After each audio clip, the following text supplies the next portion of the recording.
Olá, tudo bem com vocês? Eu sou a Kátia, eu sou estudante de pedagogia da Faculdade FMU.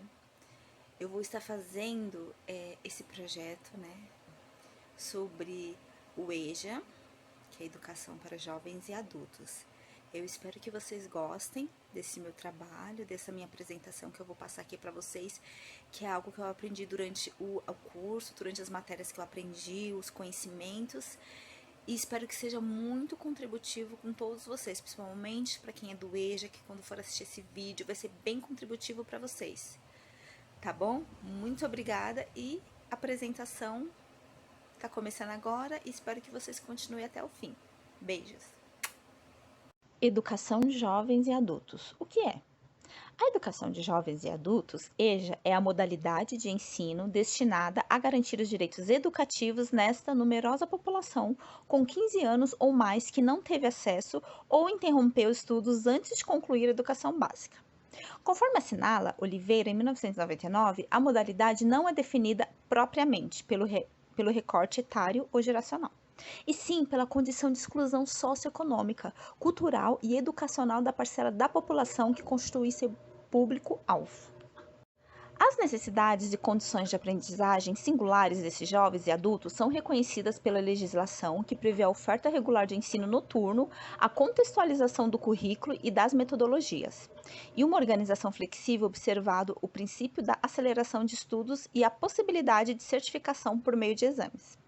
A Constituição de 1988 e a Lei de Diretrizes e Bases da Educação Nacional (LDB) de 1996 previram inicialmente o direito dos jovens e adultos ao ensino fundamental, obrigando sua oferta regular pelos poderes públicos. E a Ementa Constitucional número 59 de 2009 ampliou esse direito ao ensino médio.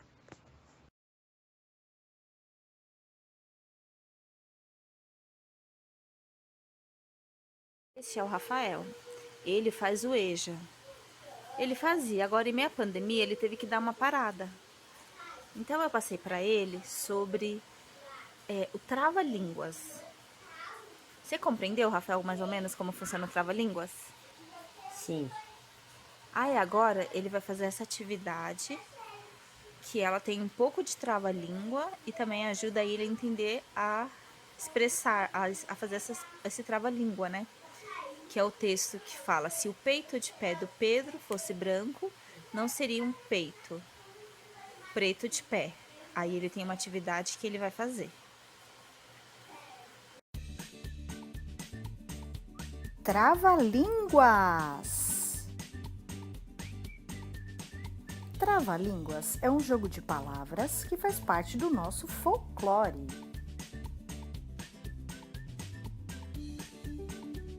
Existem trava-línguas longos e muito difíceis de falar.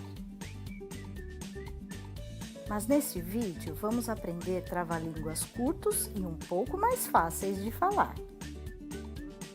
Vamos combinar assim: eu leio o trava-línguas bem devagar e você repete, e depois a gente vai aumentando a velocidade. Preparados? Vamos lá! O rato roeu a roupa do rei de Roma. Agora é a sua vez. O rato roeu a roupa do rei de Roma. Agora é você, acelera!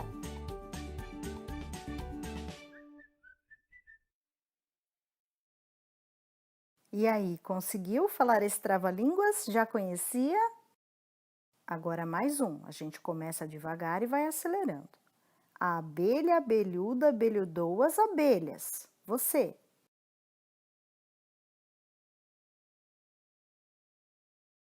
Mais rápido agora. A abelha abelhuda abelhudou as abelhas. Consegue?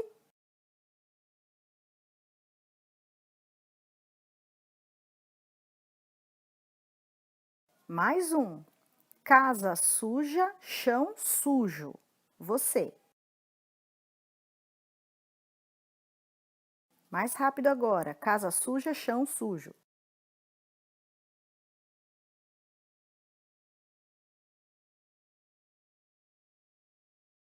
E aí, conseguiu? Esse foi mais difícil, né? Mais um.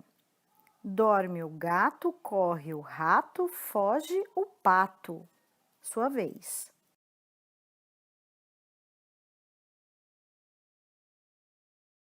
Mais rápido agora. Dorme o gato, corre o rato, foge o pato.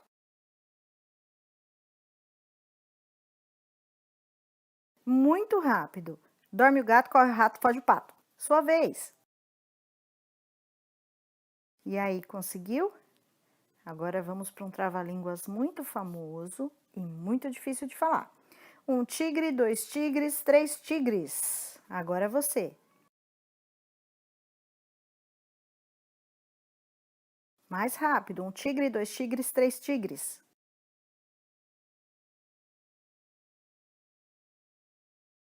Mais rápido. Um tigre, dois tigres, três tigres.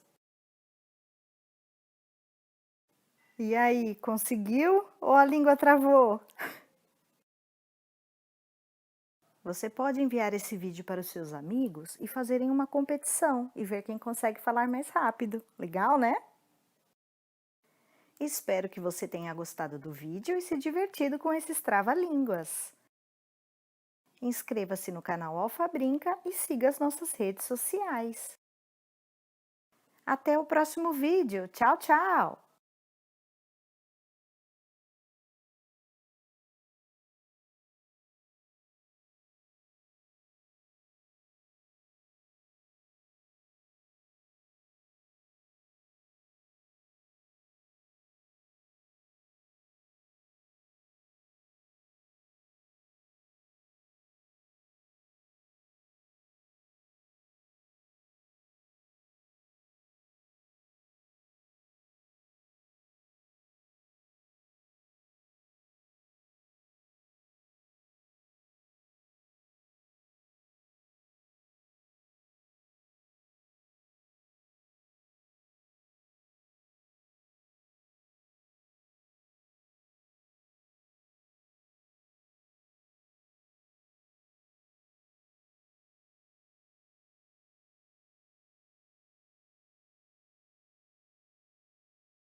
Essa outra atividade que eu falei com o Rafael, eu expliquei para ele como funciona a carta. Então, assim, essa comunicação, né, que é uma forma de comunicação, para ele compreender como se escreve uma carta, como se comunica escrevendo uma carta. E aí ele vai fazer a atividade, que depois eu vou postar a atividade que ele fez, vou colocar o resultado do que ele fez.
Canção do Exílio, Gonçalves Dias. Minha terra tem palmeiras, onde canta o sabiá. As aves que aqui gorjeiam, não gorjeiam como lá. Nosso céu tem mais estrelas, nossas várzeas têm mais flores. Nossos bosques têm mais vidas, nossa vida mais amores. Em cismar sozinho à noite, mais prazer encontro eu lá. Minha terra tem palmeiras, onde canta o sabiá. Minha terra tem primores, que tais não encontro eu cá. Em cismar sozinho à noite, mais prazer encontro eu lá. Minha terra tem palmeiras, onde canta o sabiá. Não permita desde que eu morra, sem que volte para lá. Sem que desfrute os primores, que não encontro por cá. Sem que ainda vistes as palmeiras, onde canta o sabiá.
Olá, pessoal, tudo bem? Eu, como estudante de pedagogia, vou falar um pouco do EJA. Que todo mundo sabe, EJA é Educação de Jovens e Adultos, mas eu vou falar especificamente da matéria que o pessoal aprende de matemática. É uma modalidade, o EJA, né? Primeiro eu vou falar para vocês do EJA, que ele é uma modalidade de ensino que abrange o formato tanto de jovens como de adultos, que não tiveram o privilégio de concluir os estudos básicos na idade apropriada, e a educação é um direito de todos, e o EJA tem por objetivo principal integrar esses cidadãos na sociedade, garantindo o direito à educação e à escolarização. A matemática faz parte da grade curricular do EJA, sendo de grande importância na formação do caráter socioeducacional do educando ao adentrar na modalidade do ensino do EJA. Quando ele entrar, o professor ele deve mostrar a matemática como uma ferramenta construtora do conhecimento e não uma disciplina cheia de regras, teorias decorativas que reprova. Deve-se aproveitar o máximo a experiência de vida do aluno, estimular ideias novas, deixar que eles busquem na sua vivência soluções para situações e problemas correlacionadas ao seu meio social.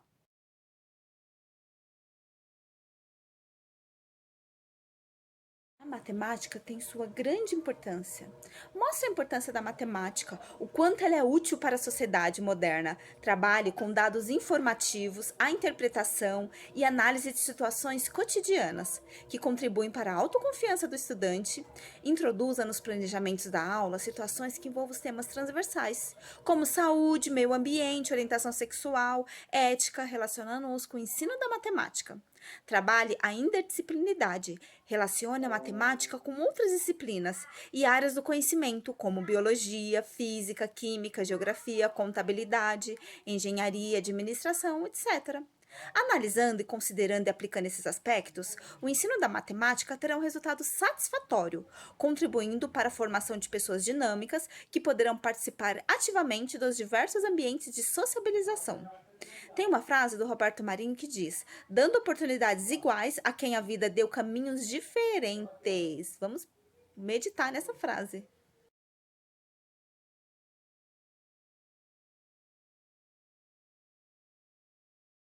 A grande dificuldade em aprender matemática enfrentada pelos jovens e adultos do EJA no ensino fundamental acaba implicando no processo de evasão escolar, e nesse aspecto tornando a educação de jovens e adultos uma modalidade de educação excludente. É preocupante na ótica do docente de matemática presenciar na sala de aula o quanto é dificultoso para o educando do EJA compreender e acompanhar o desenvolvimento de conteúdos matemáticos que estão sendo ministrados. São tantos os entraves para esse aprendizado que o educando não consegue desenvolver a devida habilidade para avançar neste campo do conhecimento. No ensino fundamental, a construção do conhecimento matemático se dá de forma gradativa. A cada ciclo, o aluno vai estudando conteúdos que lhe servirá de suporte para futuros estudos.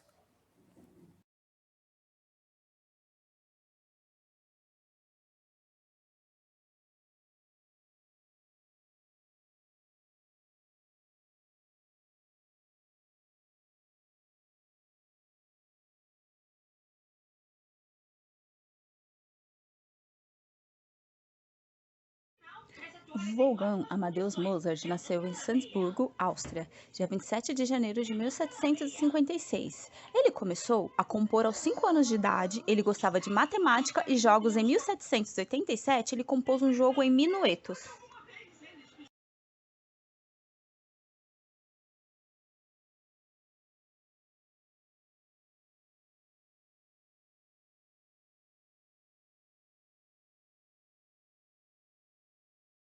Vivência em pesquisa.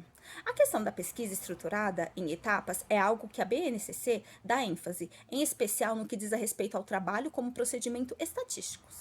A base deixa evidente que a necessidade de se aprender estatística simula pesquisas e passando por etapas de investigação de coleta, organização e tratamento de dados, até chegar a um resultado que precisará ser representado e comunicado ao público de interesse. Além disso, o texto considera que experimentar a pesquisa é essencial na formação do cidadão crítico que lê e interpreta diariamente dados estatísticos nas mais diferentes mídias.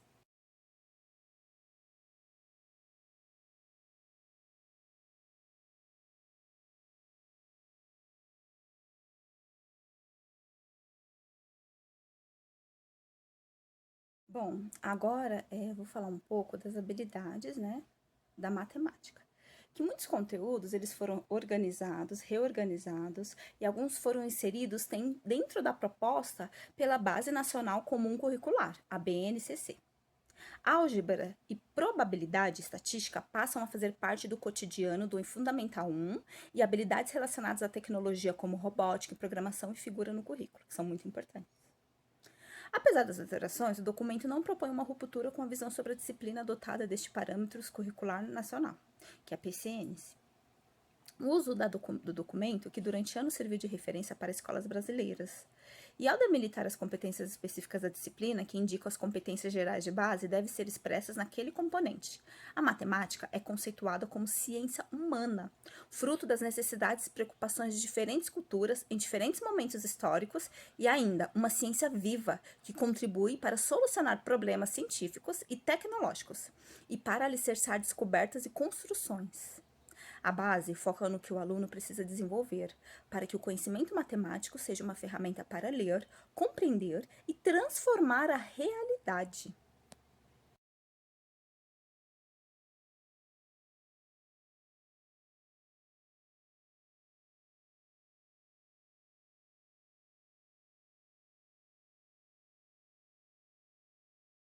Reorganização de conteúdos. Nos anos iniciais do ensino fundamental, além de unidades, números, geometria e grandezas e medidas, aparecem duas novas, que é álgebra e probabilidade e estatística. Antes, os conteúdos relacionados a essas unidades só apareciam nos anos finais do segmento. Não se trata de um adiantamento do conteúdo, mas sim se trata de trabalhar desde o início fundamental um modo de pensar que será utilizado mais tarde. Quantos conteúdos, como equações, típico da álgebra ou cálculos de probabilidade entrar em cena? Na prática, compreender a ideia de igualdade para escrever diferentes sentenças de adições ou de subtrações de dois números naturais que resultem na mesma soma ou diferença. As noções de igualdade e equivalência, que depois ajudam a compreender o conceito de equação, podem ser trabalhados ao pensar em como diferentes somas podem sempre dar o mesmo resultado.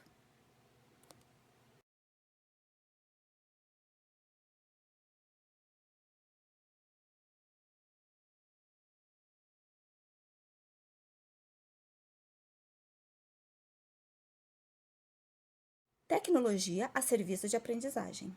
A tecnologia é considerada um elemento importante em todas as áreas do conhecimento, e as tecnologias digitais, em especial, são situadas como importantes ferramentas na modelagem e resolução de problemas matemáticos. A principal mudança está no reconhecimento de que elas não são elementos separados da matemática.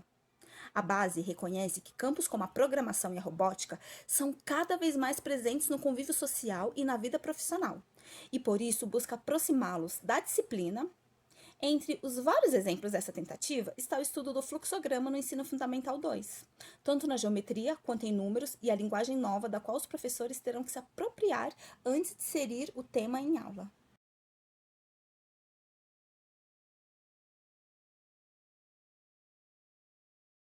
Progressão que favorece a aprendizagem. Outra mudança importante é a forma como os objetos de conhecimento são tratados a cada ano. Houve a preocupação de tornar a progressão mais natural possível, levando em conta a complexidade dos temas, o mais simples ao mais complexo. As possíveis conexões entre conceitos matemáticos e o tempo de aprendizagem do aluno. Há ainda a ideia de um conceito que pode levar mais de um ano para ser aprendido. Assim, o mesmo conteúdo aparece em diversos anos, mas as expectativas de aprendizagem aumentam a cada nova etapa, bem como as habilidades que se espera desenvolver a partir do conhecimento construído em sala de aula. Observem como a BNCC apresenta o progresso sobre esse trabalho com porcentagem a partir do 5º ano do ensino fundamental.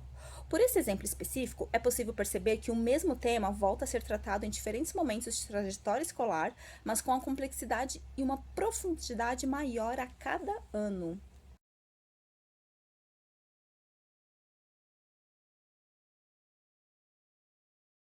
CC estabelece que no ensino fundamental, a escola precisa preparar o estudante para entender como a matemática é aplicada em diferentes situações, dentro e fora da escola. Na aula, o contexto pode ser puramente matemático, ou seja, não é necessário que a questão apresentada seja referente a um fato cotidiano. O importante é que os procedimentos sejam inseridos em uma rede de significados mais ampla, no qual o foco não seja o cálculo em si, mas as relações que ele permite estabelecer entre diversos conhecimentos que o aluno já tem. Uma aplicação seria usar equações de segundo grau para descobrir medidas de lado de figuras geométricas. Aqui, o contexto é matemático, mas há uma aplicação de álgebra em relação a outros conhecimentos.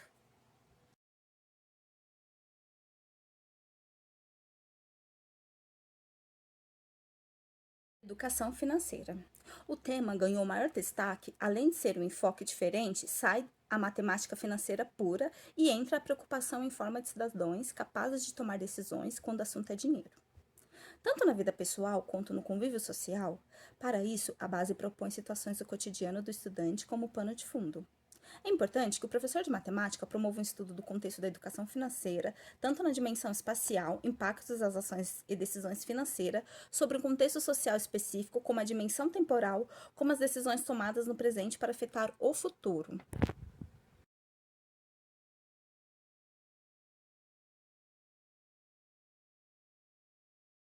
Eu, como futura professora, da área pedagógica, da pedagogia, estou fazendo esse estágio dos alunos do EJA, e esse estudo de matemática, eu passei algumas informações, um texto muito importante para a gente que vai ser professor. Eu achei muito importante para mim, um aprendizado muito grande. Passei algumas coisas, algumas informações das aulas que a gente teve, de alguns textos, como o do Marcos Noé, algumas frases, do Roberto Marinho, passei alguns exemplos de dificuldades das matérias. Então, assim, é muito importante tudo isso para mim. É um aprendizado grande, principalmente, assim, que é para os alunos do EJA. Eu compreendi a dificuldade. É muito legal a matemática ser relacionada com o cotidiano, ser relacionada com outras matérias, que, assim, a educação está cada vez mais sendo formalizada, mudada, sem ser aquele segmento, aquela forma de ensinar que era antiga, que é só aquilo, daquela forma português, matemática. Não, hoje está diferente, Foi muito legal ver hoje que a gente acabou de falar sobre a robótica, a tecnologia, a educação financeira. Isso está sendo muito importante, assim, para o meu aprendizado, e eu acredito que isso eu vou conseguir passar para os alunos melhor ainda. Então, assim, é muito importante a gente buscar, pesquisar, aprender. Essas aulas estão sendo muito importantes, mesmo sendo no EAD. A gente tem que ler e buscar. Então, espero que vocês tenham gostado dessa matéria de matemática que eu passei aí. Foi um estágio que eu fiz, em forma do vídeos, E espero que tenha contribuído para todos nós. Muito obrigada.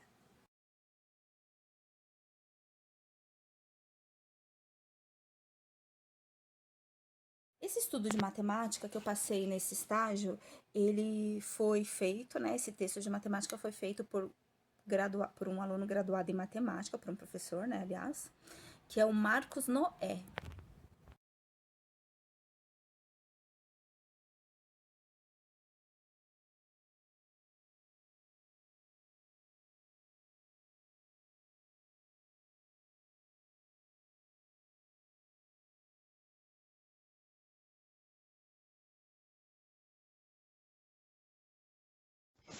Em todos os tempos, o ensino da história foi permeado por escolhas políticas.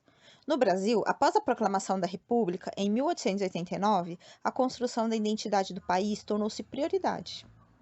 As elites tinham de garantir a existência de um Estado-nação, escolhendo para ser ensinado aos alunos conteúdos que exaltavam grandes heróis nacionais e feitos políticos gloriosos. Desde então, poucas mudanças aconteceram em termos do que e como ensinar nesta área, e todas foram influenciadas, sobretudo, pelas visões de quem estava no poder. Para desenvolver a postura crítica da turma e dar aulas consistentes, é fundamental que o professor entenda esse processo. História é uma disciplina passiva de múltiplas abordagens, que até há pouco tempo não estava em sala de aula, mas que hoje deve ser vista como destaque. Por isso, tornou-se premente o trabalho com diversas fontes e o relacionamento do passado com o presente, para que se entenda que contra fatos há sim argumentos. Tudo depende do olhar que se lança sobre eles. Quando os jesuítas chegaram ao Brasil em 1549 e fundaram a primeira escola, só usavam textos históricos como suporte para ensinar a ler e escrever, e seus conteúdos sequer eram discutidos. Foi apenas em 1837 que o Colégio Dom Pedro II, no Rio de Janeiro, instituiu a história como disciplina obrigatória e autônoma. A maioria dos professores do Colégio Pedro II era formada por membros do Instituto Histórico e Geográfico Brasileiro, criado em 1838 e adepto de uma visão político-romantizada do processo de construção do Brasil.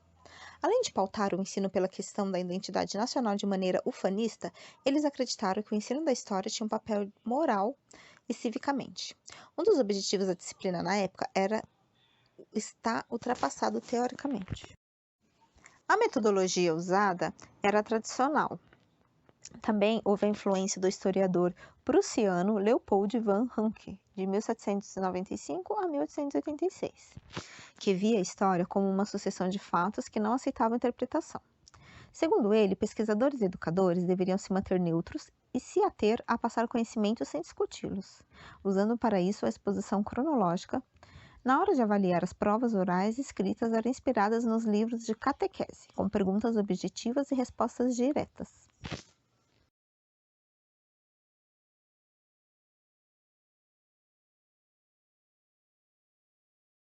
Agora eu vou falar um pouco da racionalidade e patriotismo.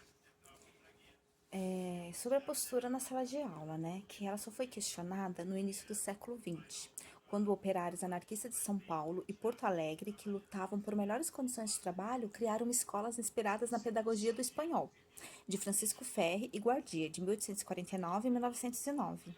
Nela valorizavam-se a racionalidade e o cientificismo e não havia espaço para a exacerbação do patriotismo.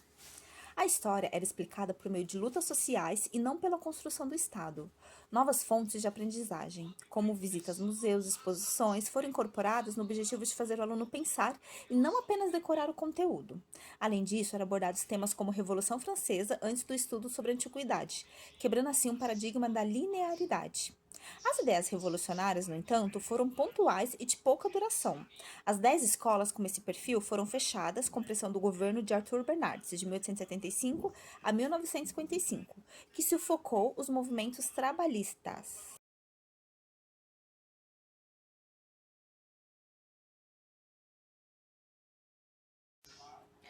Bom, falando dessa racionalidade, né, que a gente falou agora, do patriotismo, assim, como estudante, que eu fui estudante infantil, já fui estudante do ensino médio, eu acho muito importante a gente, na sala de aula, aprender não somente como falou aqui no texto, na decoreba, mas era importante a gente também ir em museus, em exposições, incentivar não somente os maiores, mas sim no ensino infantil, levar as crianças para teatro, para exposições, isso ser incorporado na aula, na matéria, e não somente um passeio, quem quiser ir vai, quem não quiser não vai, mas isso ser incorporado na grade.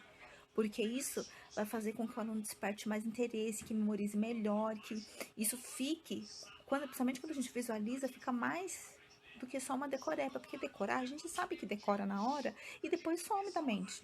Não fica tudo.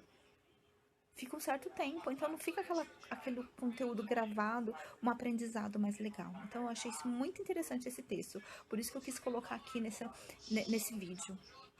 Legal?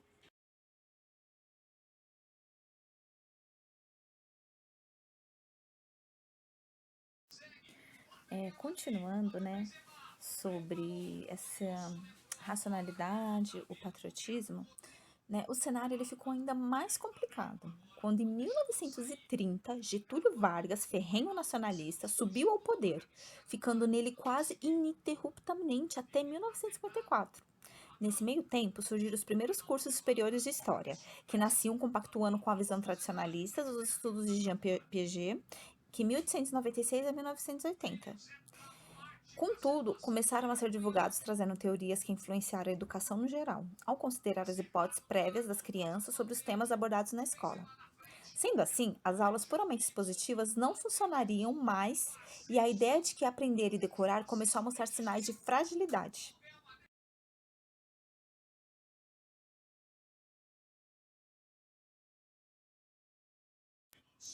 Bom, pessoal, eu confesso para vocês que eu acho que eu me encanto com a história de Getúlio Vargas. Então eu acho que isso no EJA vai ser legal, né? Porque no EJA tem, assim, muitas pessoas que viveram naquela época, né? Já ou são muito velhas, ou já, né? Os jovens agora, e mesmo os um pouco mais velhos, eu percebo assim nas conversas, as pessoas não sabem muito sobre a história de Getúlio Vargas. Mas eu, quando eu fiz a faculdade de serviço social, eu tive um professor de história muito bom, que ele deu muitos detalhes sobre a história de Getúlio Vargas. E eu me apaixonei, assim. Eu sei que Getúlio Vargas fez muitas coisas que quem viveu na época não gostou. E também, ao mesmo tempo, ele fez muitas coisas que pessoas da época gostaram. Então, eu acredito que o pessoal do EJA, que vai ter essa matéria, eu acho que eles vão se encantar. Vão se encantar porque eles vão descobrir coisas que nem eles mesmos imaginavam. Coisas que a gente vive hoje na política que veio lá de trás. Então, eu acho muito legal a história de Getúlio Vargas. É muito interessante. Se você quiser pesquisar mais, aprender mais, busque, gente. Busque, converse com o professor para ele te falar um pouco mais da história de Getúlio Vargas. Leiam livros. Tem livros muito legais para a gente poder ler. Essa é uma dica legal, assim como estudante que eu dou. E futura pedagoga.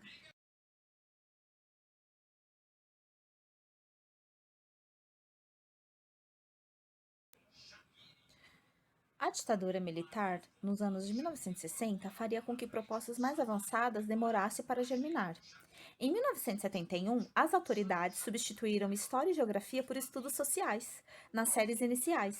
Havia o medo de que o potencial político e crítico que o conhecimento mais profundo daquelas áreas poderia trazer pudesse gerar reações revolucionárias. Segundo Circe, Maria Fernandes Bittencourt, professora de pós-graduação da Faculdade de Educação da Universidade de São Paulo, a fusão empobreceu os conteúdos de ambas as disciplinas, pois a ênfase agora estava no civismo.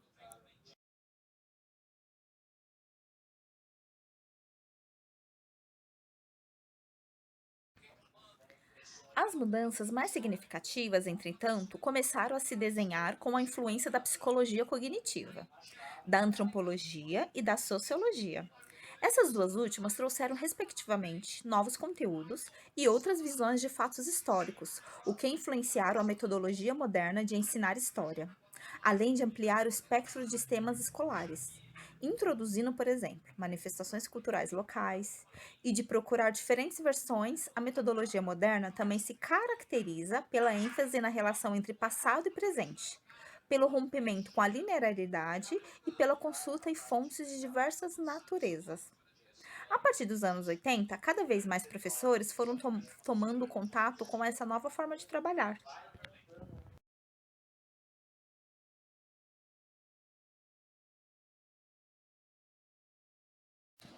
Bom, pessoal, não podia deixar de comentar sobre mudanças, né? Mudanças eu acho muito legal. Essa forma, assim, esse estágio que a gente está fazendo aqui por vídeo já é uma mudança que eu acho muito interessante, né? Muito legal. E teve mudanças de matérias e lógico que correu muito mais coisas, como hoje, né? A BNCC tem os parâmetros curriculares nacionais, tem outras coisas que tá, né? Sempre incrementando, né, na educação.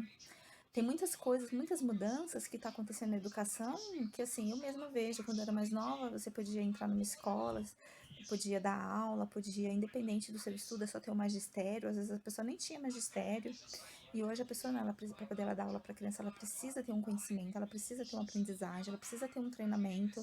E com isso, até muitas pessoas que fazem pedagogia, eu vou fazer porque eu acho que é mais fácil, porque é mais fácil de lidar. Eu não gosto de criança, mas quero fazer pedagogia. Eu ouço muito isso, até hoje tem muito isso. Eu não gosto de pegar pedagogia, eu não gosto de criança, mas vou fazer pedagogia. E aí, quando entra na sala de aula, fica aquela coisa mecânica. Então, assim, eu acho importante quando né, a gente aceita essas mudanças. Eu acho muito legal a forma que está melhorando do ensino. Porque, né, a gente vai saindo, como eu já falei, dessa decoreba e vai ser, assim, um conteúdo mais criativo, mais legal, né? Eu tô achando o máximo fazer esses vídeos, né? Porque isso tá fazendo com que a gente busque mais. Não que o presencial não é assim, mas às vezes a gente faz estágio e às vezes a gente não consegue captar tudo, né? Então, assim, é muito legal mudanças, pessoal. É isso que eu quero dizer.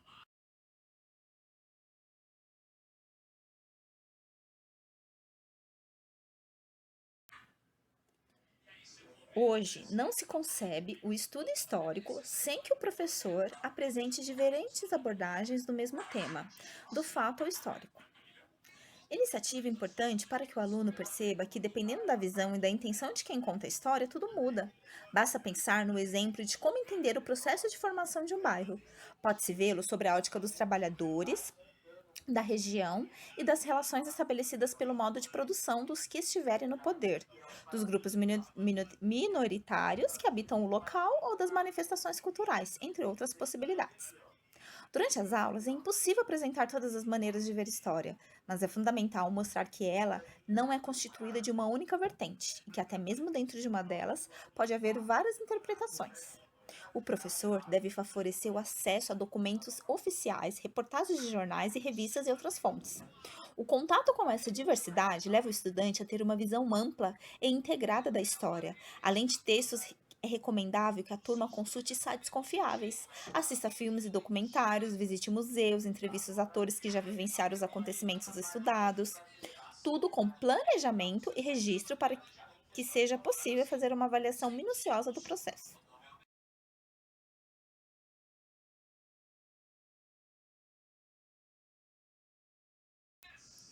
Vocês viram que legal que eu tinha falado? Que hoje tem que ser diferente, tá confirmando tudo. Tem que ter museu, tem que ter fatos históricos, tem que ter abordagens diferentes. Então, com isso, a história vai se enriquecer, a história não vai se acabar, a história tem que ser importante na vida das pessoas. Porque com a história, a pessoa aprende a política, aprende a conviver com outra, a história muda a mente das pessoas. Então, eu acho muito legal essas mudanças, essas dicas. Isso eu vou agregar muito nas minhas aulas com os meus alunos.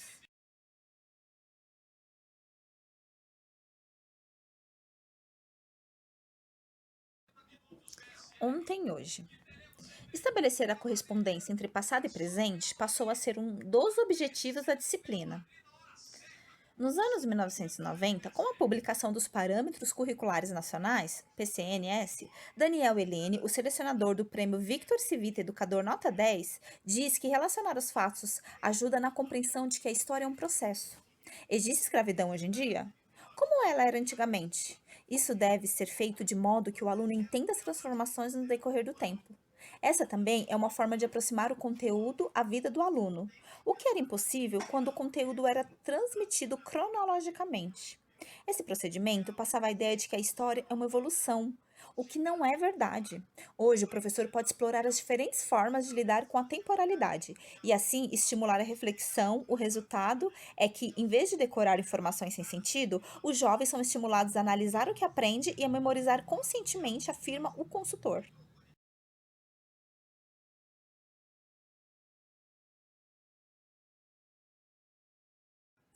Vocês viram que legal? O Daniel é diferente do Levan Hong, que a gente leu, né? Aprendeu sobre ele no começo, que ele acreditava que história não tinha interpretações, era aquilo que se falava, era na cronologia. Então, né, ele tá falando aqui, Daniel, que não é cronologicamente, há várias interpretações da história. E é isso que, assim, as crianças, o pessoal do EJA, os jovens têm que aprender a entender. Porque até então eu aprendi que é cronologicamente. Quando eu estive na faculdade, com o professor de história explicou para mim que não é cronologicamente, é por interpretações. Então, o estudo está melhorando da história. Eu acredito que a história vai ser melhor ainda.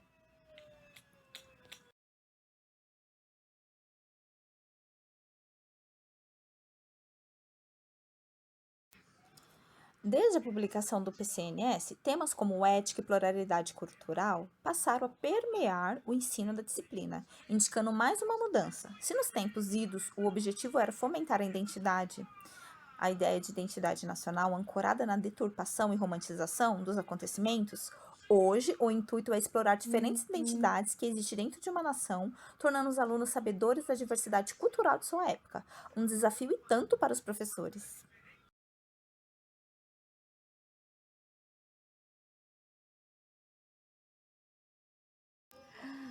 Pessoal, vocês viram desafio.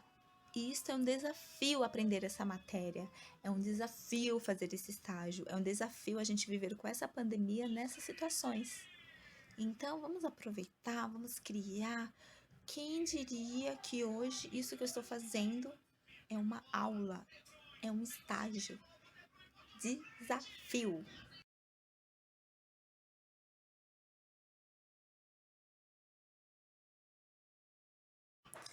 Mitos pedagógicos. As metodologias da disciplina levaram à construção de alguns mitos. São eles, eu vou falar desses mitos. História decoreba. A concepção de educação que está por trás disso é que a aprendizagem se dá pela repetição da fala do professor ou do conteúdo do material didático. É um grande equívoco. Não é preciso memorizar. Em reação contrária à ideia anterior, alguns educadores defendem que não era preciso decorar nada. Porém, saber das datas e nomes ajuda a relacionar os fatos. Memorizar significa mente é diferente da decoreba. Uma lição de moral. A história nasce como disciplina escolar no Brasil, em um contexto de criação de identidade nacional. Daí a ideia de que ela serviria para incutir princípios e valores nacionalistas. Um fato depois do outro.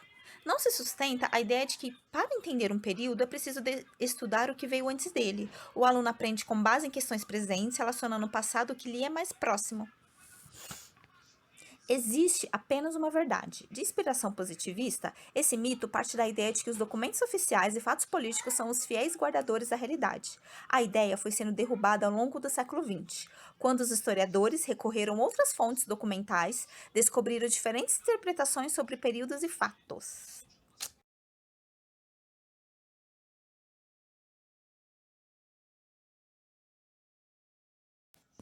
Mitos, né, pessoal? Vocês viram que com esses textos a gente está aprendendo bastante? Mitos, história decoreba. Não é preciso memorizar, uma lição de moral, um fato depois do outro. Existe apenas uma verdade. Para vocês verem, com essas informações vamos crescer muito. A gente vai compreender melhor a história e passar não somente para a educação infantil, mas como os alunos do EJA. Eles vão compreender muito melhor o que é mito, o que é verdade. Tudo isso é importante para a gente que quer ser futuro professor, saber e aprender.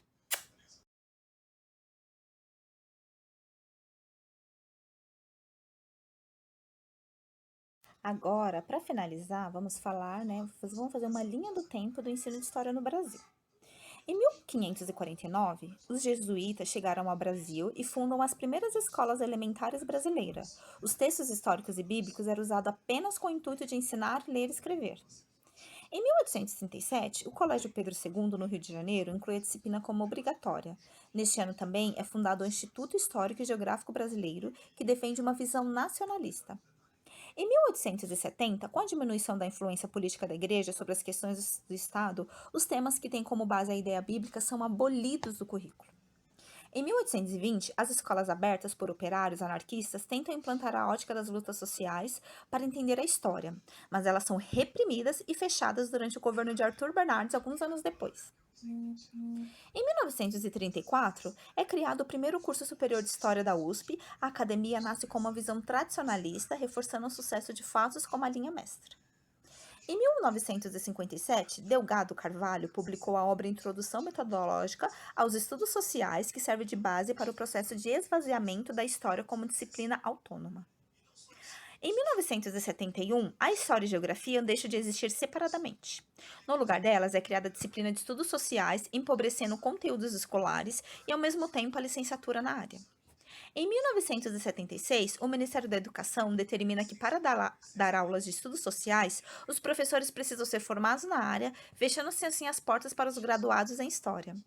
Em 1986, a Secretaria de Educação do município de São Paulo propõe o ensino por eixos temáticos. A proposta não é efetivada, mas vira uma referência de elaboração do PCNS anos depois.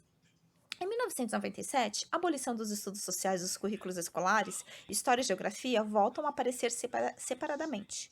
Especialistas começam a pensar novamente sobre as atuais especificidades de cada uma disciplina.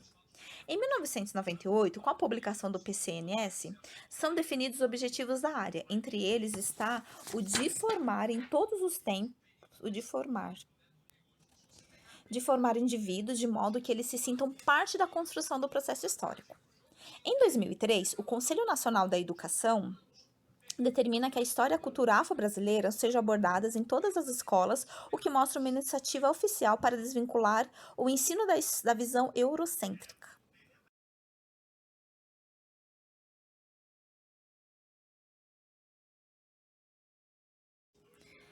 Bom, pessoal, eu vou finalizar os meus comentários com algumas dicas que eu aprendi aqui no texto, né, que a gente leu. Ensinar a História do Século XXI em Busca do Tempo Entendido, de Marco Silva e Selva Guimarães Fonseca. Aqui eles falam as maneiras de ensinar história que já estiveram ou ainda estão presentes na sala de aula, que são a tradicional, inspirada no século francês do século XIX. O foco é memorizar os fatos de ordem cronológica, tendo como referência a construção de Estado-nação e a importância dos valores morais e cívicos. Estratégia do ensino. As aulas expositivas, apoio de livros didáticos, estimula a decoreba de datas, fatos e nomes. Essa é a tradicional. Anarquista surgiu depois da Revolução Francesa e da Comuna de Paris na Europa, e da Proclamação da República no Brasil. Foi introduzida em algumas escolas brasileiras nos anos 1920. O foco é conhecer o movimento histórico pelas lutas sociais, desconstruindo a visão política e romantizada. A estratégia de ensino é visitas a museus para pesquisa, estimular a reflexão crítica.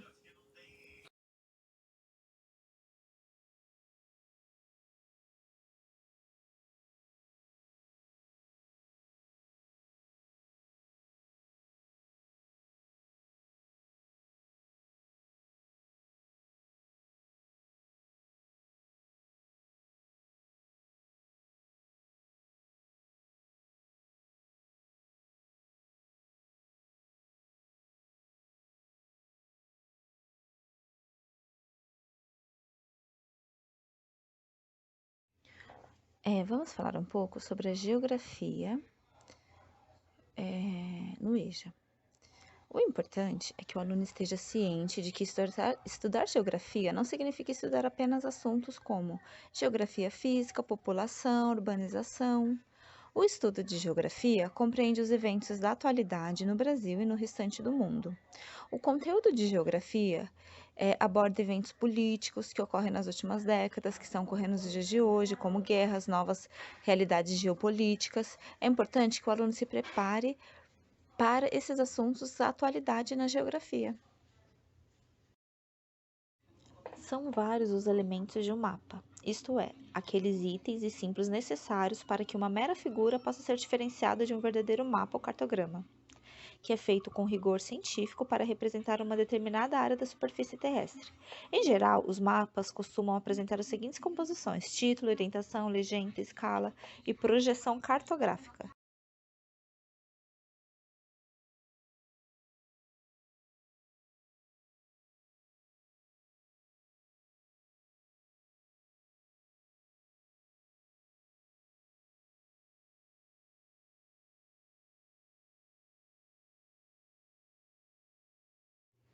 Título. O título, que por vezes vem acompanhado de um subtítulo, é o indicador do tema retratado quando se trata de um mapa temático. Em mapas históricos, o título também costuma indicar o ano ou período do espaço representado. Para que se faça uma correlata leitura de qualquer cartograma, a primeira coisa a se fazer é sempre ler o título e compreender o que ele indica. As legendas são os significados dos símbolos existentes nos mapas. Esses símbolos podem apresentar em forma de cores, ícones, rachuras, pontos, linhas e outros. Alguns desses símbolos apresentam as padronizações, como o azul para representar a água, o verde para florestas e a área verdes, linhas, com traços para representar ferrovias, aviões para representar aeroportos, entre outros inúmeros exemplos.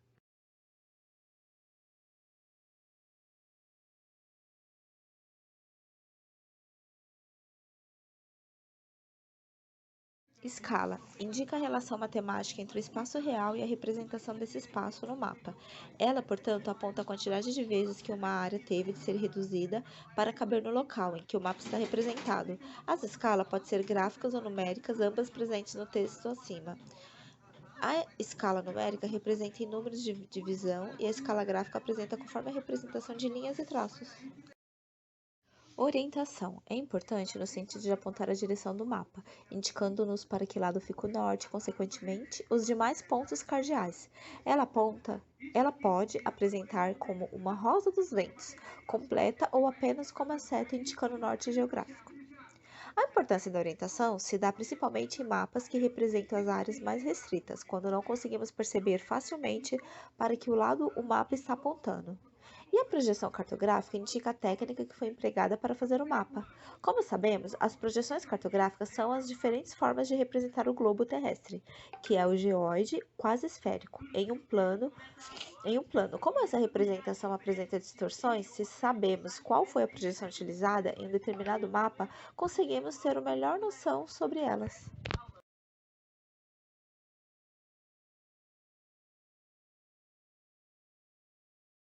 A confecção e utilização de um mapa mundi pode servir a diversos propósitos, aos quais podem aparecer diretamente expressos em algum dos elementos do planisfério, título e legenda, ou variar conforme a intenção do leitor.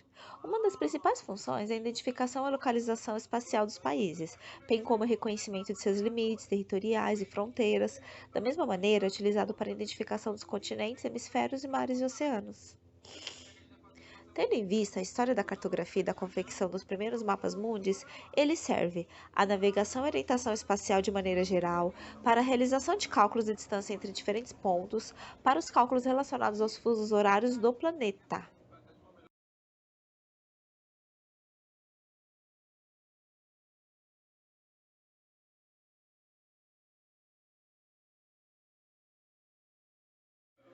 Para finalizar, nosso estudo sobre a geografia, sobre os mapas, a geografia não é a ciência responsável por produzir os mapas, pois o campo do conhecimento que carrega esse objetivo é a cartografia.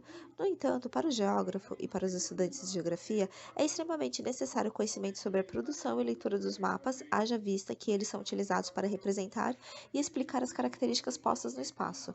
Nesse sentido, faz-se útil que o estudante tenha em mente questões referentes a elementos cartográficos e suas utilidades, como a escala e a legenda, os tipos de mapas e atribuições dadas a cada um.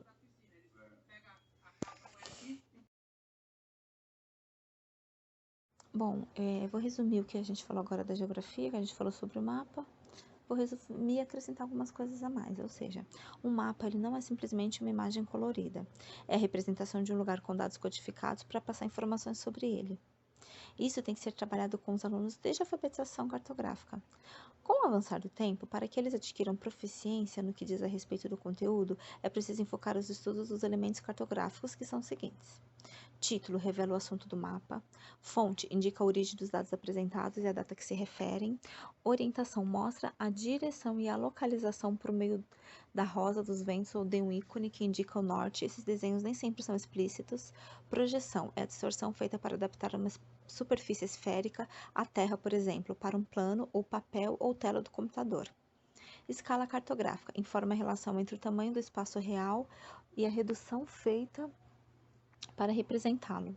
Legenda decodifica os símbolos usados, como as cores, as formas, como linhas de diferentes espessuras para diferenciar, por exemplo, ruas e rodovias.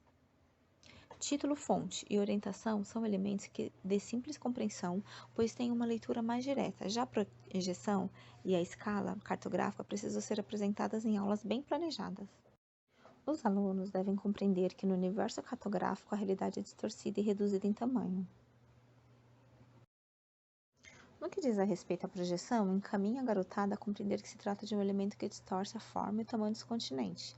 Existem vários tipos de projeção, e ao criar o mapa, os cartográficos têm que pensar qual é a mais adequada, de acordo com a região apresentada e a finalidade do material e a localização no globo.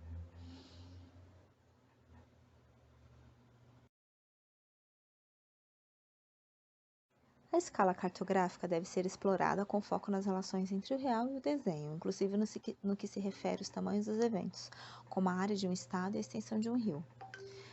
Apresentada com números ou gráficos, ela evidencia a relação de proporção entre a distância lineares dos mapas e as distâncias correspondentes no terreno real. Para entender a escala cartográfica, é importante relacioná-la com o conceito de escala geográfica. Ele corresponde à área abrangida pelos mapas e tem de ser considerada para a representação e informação. O mapa do Brasil, por exemplo, abrange uma escala geográfica maior do que o estado do Pará. E a turma tem que prestar atenção: quanto maior a área do terreno a ser apresentada, maior a escala geográfica, maior a redução necessária, menor a escala cartográfica para que ele caiba em um espaço determinado, consequentemente, a menor quantidade de detalhes possíveis de ser mostrados. Para explorar a escala cartográfica e geográfica, a escola, os alunos que apresentar, eles têm que problematizar o cálculo de distância e discutir diversos níveis de detalhamentos possíveis nas representações. Então, para finalizar, resumindo tudo que falamos de geografia, essa é a atividade que eu deixo para vocês fazerem em casa, para quem está assistindo esse vídeo. Problematize os cálculos de distância e discute os diversos níveis de detalhamento das possíveis representações, ok? A confecção e utilização de um mapa mundi pode servir a diversos propósitos, aos quais podem aparecer diretamente expressos em algum dos elementos do planisfério, título e legenda, ou variar conforme a intenção do leitor. Uma das principais funções é a identificação e localização espacial dos países, bem como o reconhecimento de seus limites territoriais e fronteiras. Da mesma maneira, é utilizado para a identificação dos continentes, hemisférios e mares e oceanos. Tendo em vista a história da cartografia e da confecção dos primeiros mapas mundis, ele serve à navegação e orientação espacial de maneira geral, para a realização de cálculos de distância entre diferentes pontos, para os cálculos relacionados aos fusos horários do planeta.